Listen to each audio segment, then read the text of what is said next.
ఆంధ్రప్రదేశ్ బీజేపీలో సన్నివేశాలు కాస్త తేడాగా కనిపిస్తున్నాయా? కొద్ది గొప్ప పసుపు ఫ్లేవర్ తగిలితేనే కాషాయ దళంలో పదవులు దక్కుతాయా? పార్టీ పుట్టినప్పటి నుంచి ఉన్నామంటూ తెగ జబ్బలు చర్చుకునే వారికి చివరకు మిగిలేది వాపులు కాపడాలేనా? ఏపీ కమలంలో ఆశ నిరాశల మధ్య ఊగిసలాడే వాళ్ల సంఖ్య పెరుగుతోందా? పార్టీలో అసలేం జరుగుతోంది? నాయకులు ఏమని మాట్లాడుకుంటున్నారు? కేవలం కాషాయం ఒక్కటే ఉంటే సరిపోదు, అదనంగా కాస్త పసుపు కలర్ని జోడిస్తేనే పదవులు అంటూ ఆంధ్రప్రదేశ్ బీజేపీలో మాట్లాడుకుంటున్నారట. పై స్థాయిలో ఉన్న 4-5 పోస్టుల్ని వదిలేస్తే మిగతా వ్యవహారమంతా అలాగే నడుస్తోందన్న అసహనం లీడర్స్ లో పెరుగుతోందంటున్నారు. ఇచ్చే పదవులే అంతంత మాత్రం, అందులోనూ తెలుగుదేశం బ్యాక్గ్రౌండ్ ఉంటేనే దక్కుతున్నాయన్నది రాష్ట్ర బీజేపీలో లేటెస్ట్ వాయిస్ అట. అది కూడా అక్కడా ఇక్కడా కాదు, ఏకంగా పార్టీ రాష్ట్ర కార్యాలయంలోనే డిస్కషన్ జరుగుతున్నట్టు చెప్పుకుంటున్నారు.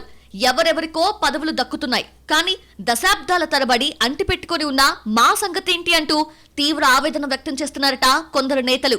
కూటమి ప్రభుత్వం ఇస్తున్న నామినేటెడ్ పదవుల్లో మనకు దక్కేదే తక్కువ, వాటిని కూడా టీడీపీ నుంచి వలస వచ్చిన నాయకులకో వాళ్ళ అనుచరులకో ఇస్తున్నారంటూ లోపల మదన పడుతున్నట్టు తెలుస్తోంది. పైకి బహిరంగంగా అసంతృప్తి వ్యక్తం చేయకున్నా ఆంతరంగికుల దగ్గర ఆవేదన పడుతున్న వాళ్లే ఎక్కువట. 20 సూత్రాల ఆర్థిక పథకం చైర్మన్ లంకా దినకర్ నుంచి ఇటీవల వ్యవసాయ మార్కెట్ కమిటీ పదవుల్లో జమ్మలమడుగు ఎమ్మెల్యే ఆదినారాయణ రెడ్డి అనుచరులకు ఇవ్వడం దాకా మొత్తం అదే పందాలో నడుస్తోందంటున్నారు. వాళ్ళందరికీ టీడీపీ బ్యాక్గ్రౌండ్ ఉండటం ఒక క్వాలిఫికేషన్ అన్న చర్చ జరుగుతోందట పార్టీలో.